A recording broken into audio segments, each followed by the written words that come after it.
Постои поврзаност помеѓу трите заболени дечиња во Централната струмичка градинка. Од Центарот за јавно здравје информираат дека децата всушност 3 дена биле заедно во градинката и дека најверојатно двете дечиња, кои што се регистрирани во саботата, вирусот го добиле од другарчето кај кое прво е констатиран вирусот COVID-19. Комисијата за заразни болести вели дека денеска на состанок ќе се расправа за воведување целодневен престој во училиштата. Оттаму информираат дека на состанокот ќе бидат разгледани ставовите на Министерството за здравство, министерот Венко Филипче, како и членовите на комисијата. Комисијата посочува дека конечната одлука сепак зависи од епидемиолошката слика и од условите и критериумите, кои треба да се исполнат за воведување целодневна настава.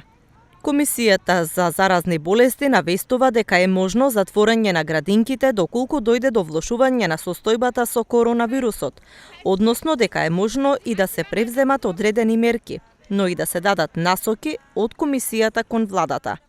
Со одлука на владата од оваа среда, сите родители кои досега беа ослободени со мерките поради коронавирусот, како и хронично болните, се враќаат на своите работни места.